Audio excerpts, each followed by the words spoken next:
By way of explanation to those of you who are new and reminder to those of you who are frequent flyers, we do this in this format because Georgia and Michael kind of taught us to do this in this format. They felt very strongly, both of them, that a new poem or a new piece of music really had to be heard twice to be understood, to even have an initial reaction to the piece.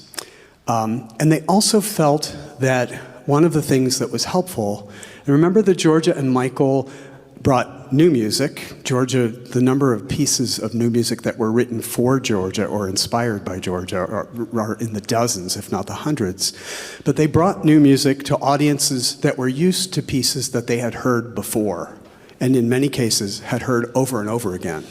And so they showed us that there's a way into new music that benefits from a different approach, which is to hear it several times and to take down this fourth wall, this kind of stuffiness of, my goodness, I'm going to a concert and there'll be performers here and audience members there, and we come in through separate entrances in most places.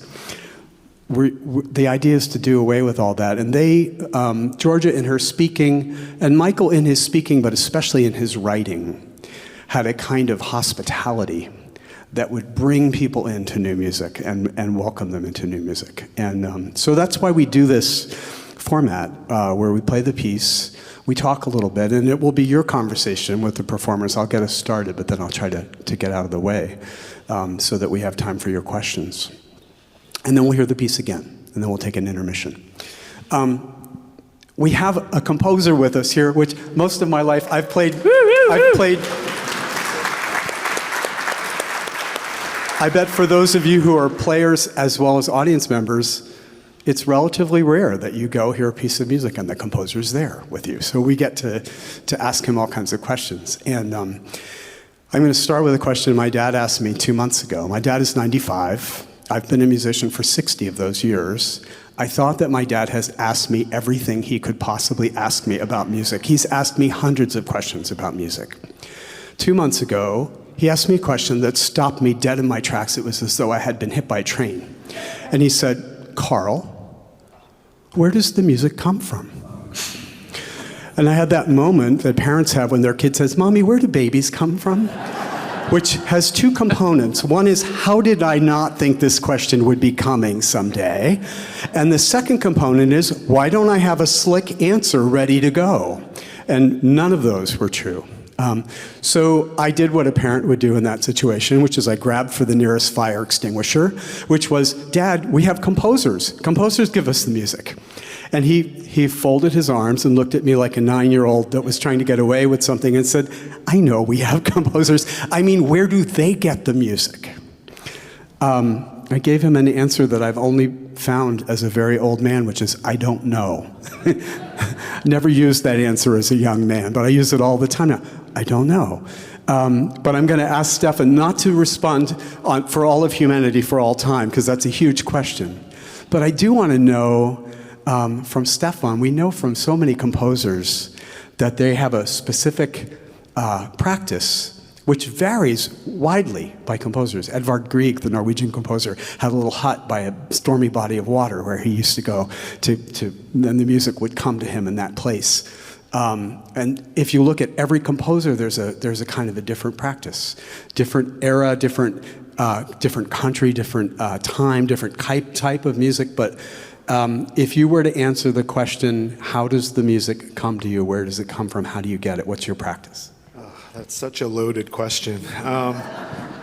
I would say, like I spend my time also as a performer. So being surrounded by musicians in the orchestra and just playing all this wonderful music in the canon, there's no way, there's no other way but to be inspired by what you hear around you. And so, especially when I play in the studios, for example, it's like playing on these film scores and stuff with like John Williams and Danny Elfman, and you just hear what comes out and the music coming out from the page. You can't help to get back home and get excited to write something, So I don't know how I can answer that question. It innately just comes to me, and the challenge is getting out what's up here on the page, every time.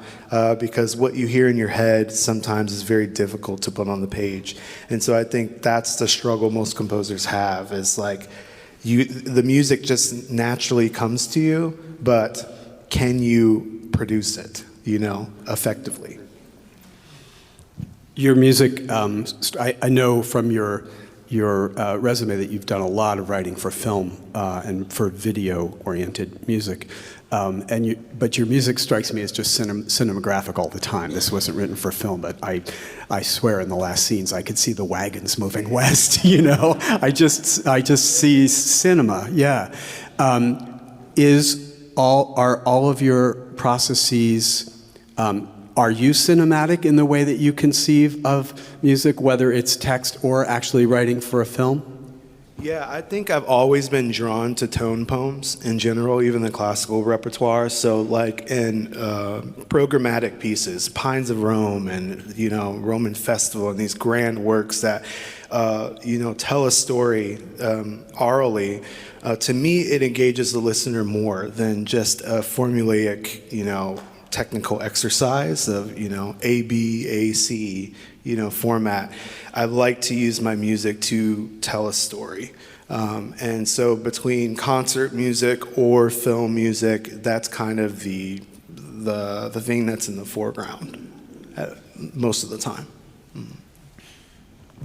I know we talked for a few minutes. We both went to USC and lived in Los Angeles at very different times, and we both felt the pull of being in school and being in a town where there was a lot of work for musicians. There was a lot of chance to just go out and be musicians, and it was a difficult pull. I imagine it's much different in the 80s than it was for you when you were there. I'm curious to hear you talk about education for musicians and work opportunities for musicians, and what you maybe learned for yourself, and what advice you would have for somebody studying now as a musician.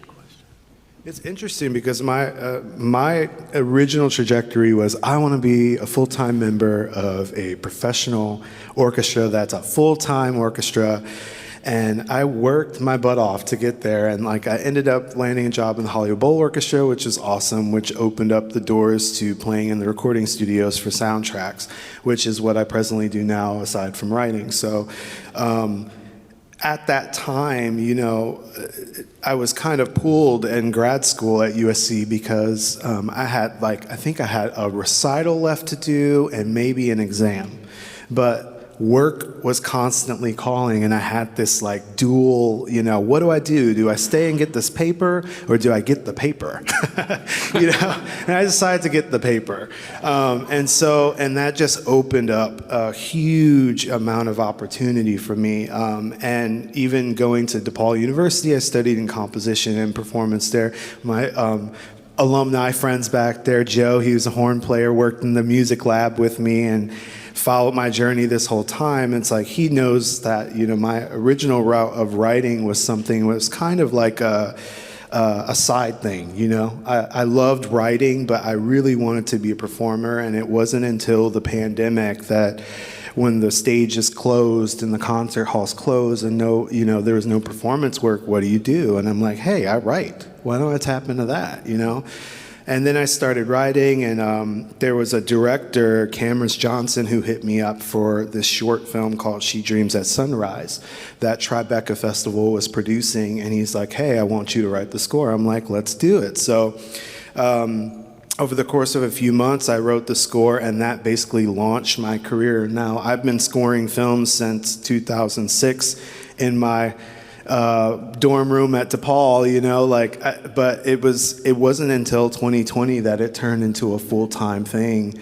And I love it. Now that I'm part of the Universal Composers Initiative, which is Universal Studios, it's a very competitive program. I think 600 people applied to it, and out of that they select 8 composers for a 2-year cohort, which I'm a part of that cohort, and they introduced us to the heads of music of Universal Pictures and Focus Films and DreamWorks and things like this, and these are now my mentors who, later on down the line, I ended up landing feature film that I scored for them, which actually was going at the same time I was working on this, you know? So, it's an interesting parallel there too, because as I was finishing that score, and I can't say what it is yet because they haven't announced it, which is annoying, but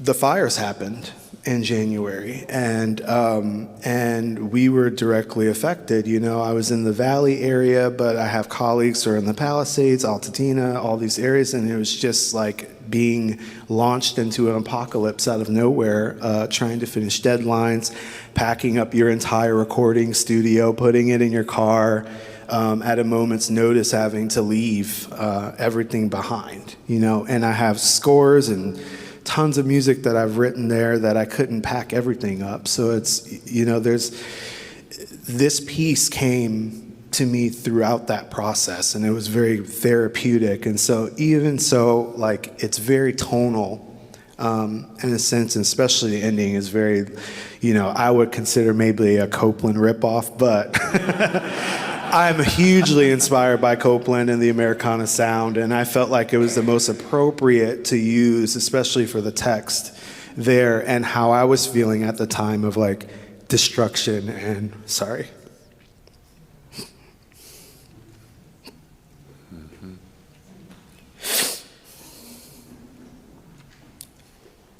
Just chaos, you know? So it helped me get through it, pardon me. Thank you. Thank you.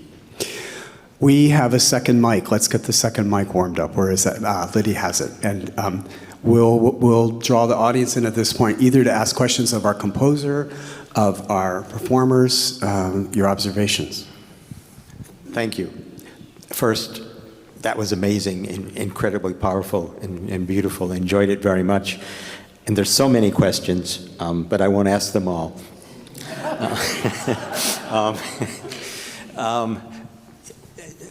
I guess this probably continues the process that was being talked about before. And one of the questions, I guess, is how many times have you heard this piece other than in your head?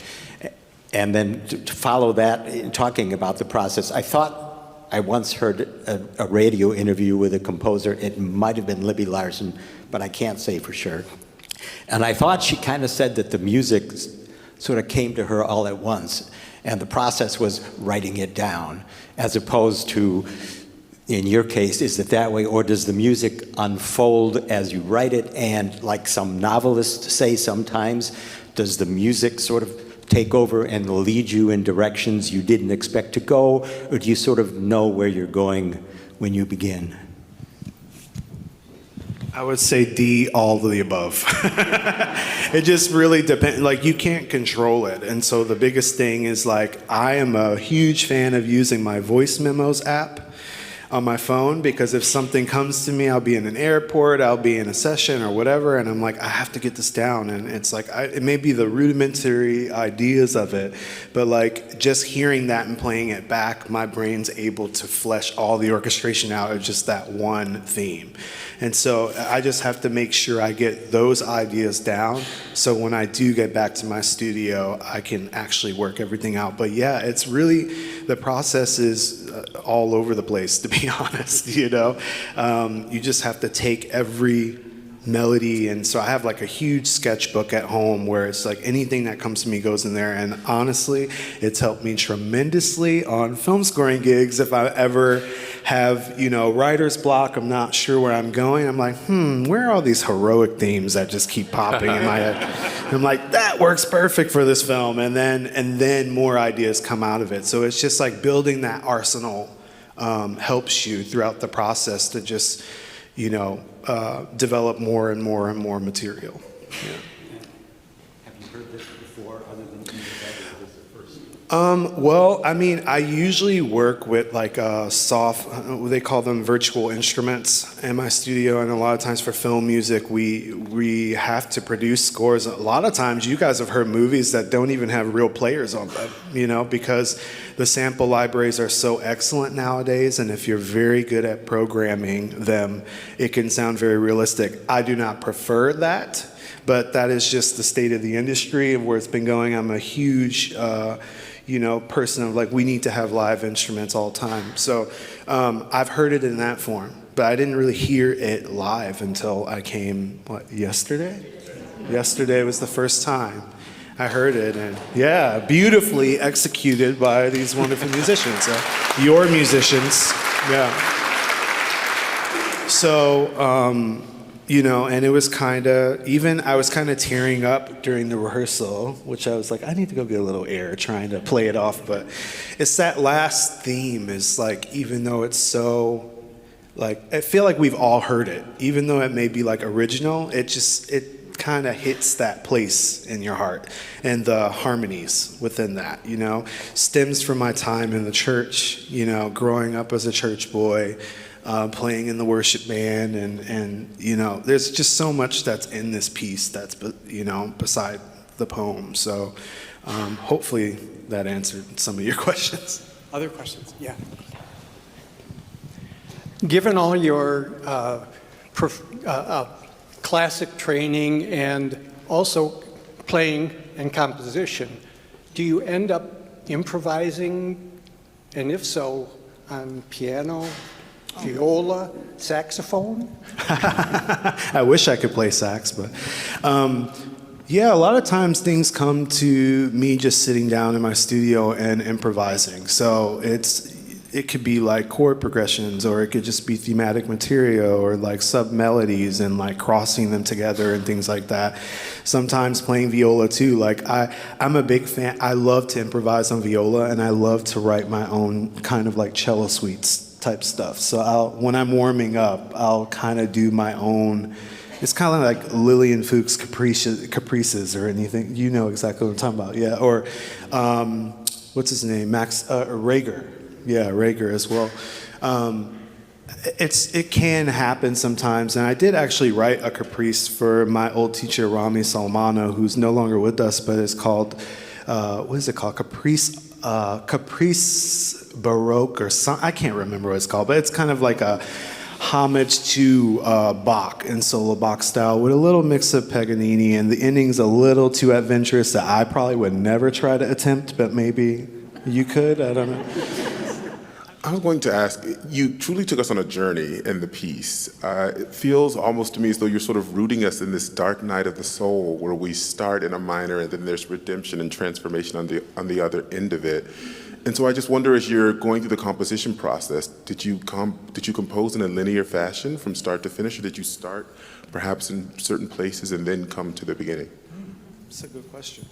Usually when I'm writing, I'm very linear. So it starts from the beginning, and from that, each note kind of takes me to the next place. But this was intentionally started in minor because of the text. And I felt like ending in a major key gave us that finality and that comfort that the poem kind of speaks to. Of like, when we come together and put our differences away, we can be amazing together, which is very profound at a time like this, I've never seen the country so divided, and it's really painful to see where we've come as people.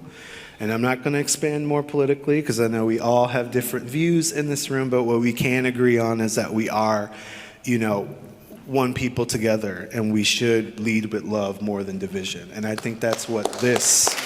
Thank you. Thank you. I think that's what this poem really hits at. It's like amidst the chaos, and and even with the fires, like I said, amidst that chaos, like we got through it. We are, it's so funny because we see some things in LA and they're like, we will rebuild when we get an earthquake, and it's like a chair knocked over. But this was much bigger than that. People, I have maybe 60 plus colleagues who have lost their homes in studios, who are living with like relatives or in a hostel now. And like, I'm talking about people who had multi-million-dollar homes in the Palisades and who built an entire career. Our careers aren't 9 to 5 with 401ks. This was like blood, sweat, and tears going to every session, 7 times a week, playing millions of notes over the last 20, 30 years of their career to lose everything, especially with insurance companies pulling out coverage like they did. Some people literally lost everything, and have to start from scratch. And with the state of runaway production in LA, it's affecting everyone. So I just feel like, you know, LA is going to come back, but it's going to definitely take some time, especially Altadena. We are so glad you and this piece emerged from the fire to come with us. You ready to hear it again? Okay.